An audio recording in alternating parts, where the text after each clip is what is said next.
Here, and he keeps putting gas up higher and higher, you know. How are we supposed to survive? A visit to the gas pump is looking more like a reality check. Tonight, prices are on the brink of $5 a gallon in some places, leaving some Hoosiers no choice but to make sacrifices. Thanks for inviting us in. It's now 11 o'clock. So do you fill up the gas tank to get to work, or do you fill the fridge to get dinner on the table? As Alex Almanza shows us tonight, that is the decision that some Indiana families say they're facing tonight as costs keep rising. There's a lot of penny pinching happening at gas stations, especially here in central Indiana. For example, take a look at this. At this station, this person only put about $10 into their gas tank, only getting about 2 gallons. It seems like a full tank means an emptier wallet. Tonight, the conflict with Iran adding more pressure as some stations like this East Side Speedway reach $4.99 a gallon. Prices surging within hours. It's not giving me very much gas, that's for sure.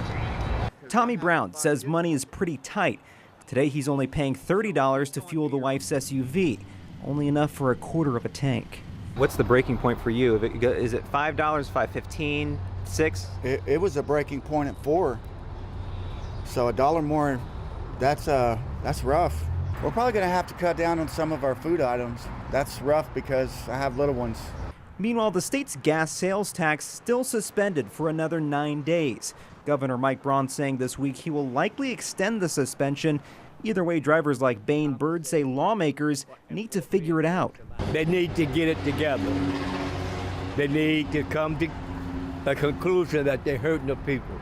And if diesel prices also continue to climb, high grocery prices could also be in store. For Steve Gardner, that means going back to basics. I have to hunt to stay alive. What are you going to hunt? Rabbit, squirrel, and deer. The only thing you can do. Meanwhile, the Attorney General's office launched an online portal that allows viewers to see real-time gas prices of thousands of gas stations across Indiana. Now, the AG's office is also monitoring several gas stations for any price gouging.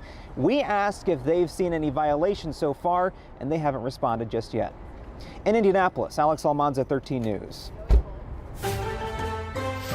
Mainly clear skies, and it's a cooler night already down into the 40s. In Lafayette, 45, Kokomo, 46, Muncie, 48 and 46 degrees in Richmond. Temperatures overnight will drop into the 30s. We have several mornings in the 30s as we look ahead at what's the weather impact. It's jacket weather for sure, and several rounds of showers. We had some rain earlier today, a couple of pop-ups this afternoon and this evening, but that is clear now on radar. So we focus on a chilly start to tomorrow morning, middle and upper 30s. Definitely grab that jacket as you head out the door. We will wrap up Thursday with high temperatures only in the upper 50s. That's cooler than average for this time of year. All right, Angela, thanks so much. The internet is hard to avoid. All of us have a digital footprint, but some people share their lives online through posts and videos and, of course, live streaming.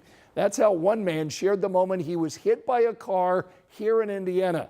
His followers on Twitch saw it as it happened. We want to warn you, though, the video you're about to see of the crash is hard to watch.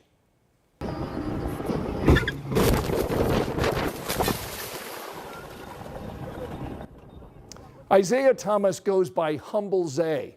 Thomas was on US 40 just west of Richmond, Indiana, on a trip from Philadelphia. His goal when he left was to show kids that anything is possible, including walking across the country. Thomas had a supporter following him, helping him get to his next stop. He says someone crashed into the car trailing him, and then that car hit him. Thomas knows he's lucky. I normally walk on the other side of the street just so I could see cars coming. But because particularly, if I knew if they wasn't there and I was walking on that side, it would have been way worse. A few sprains and bruises. Thomas tonight is fine. In fact, he's raising money to build a faith-based trade school for at-risk kids in Philly. He told us he plans to keep walking across the country. We've got his social media linked to WTHR.com if you'd like to follow along. Tonight at 11, leaders for the Office of Public Health and Safety here in Indianapolis tell us they are addressing issues uncovered by a recent audit. This financial audit, a first for that agency since it started a decade ago, reveals a lack of oversight in many areas. It explains 6 of 8 findings were at risk, high risk. That includes insufficient invoice documentation and contracts awarded to staff and people connected to staff members. Andrew Merkley serves as the director of OPHS. So we talked to him today about what's being done to turn things around. Rather than changing our programming, we need to change internal processes because, again, as I said, the impact is evident and we can demonstrate that through data. Merkley went on to tell us that they're adding some ethics training and procurement training for the OPHS team. He told 13 News they're adding some additional safeguards to ensure that OPHS improves upon its past. New tonight, Zionsville Community High School will have an E-Day tomorrow. School leaders tell us they're dealing with an issue with a water line. The school superintendent says a repair failed, meaning crews will have to address a larger piece of pipe. She says that students can expect additional information by 9 o'clock tomorrow morning. Tonight at 11, the mayor of Muncie is announcing that he will miss 6 weeks of work while he undergoes cancer treatment. Mayor Dan Riddenhauer posted a video on social media confirming a diagnosis of prostate cancer.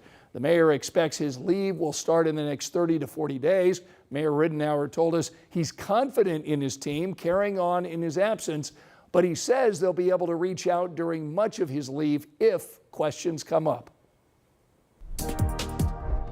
Here's a look at the other stories making headlines right now.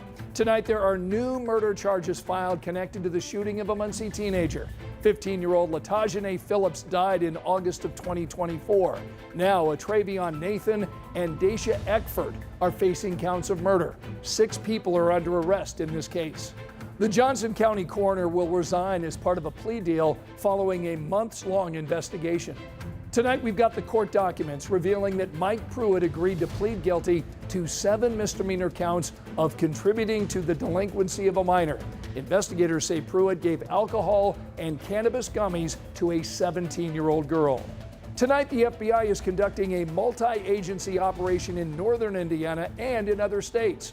A spokesman for the Bureau called the operation court-authorized law enforcement activity. Law enforcement was spotted at restaurants and at least 1 residence. The FBI indicates there is no known threat to the public. The road is looking a little smoother tonight along 56th Street in Indianapolis. DPW shared photos of crews strip patching between Allisonville and Binford Boulevard.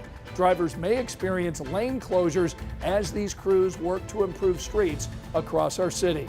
Country music star Blake Shelton is bringing his Old Red restaurant and live music space to downtown Indy. It'll be near Gainbridge Fieldhouse. Blake Shelton helped make that big announcement today.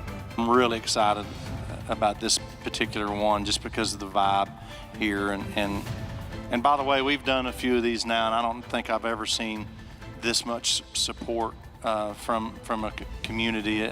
Old Red is set to open at the end of 2027.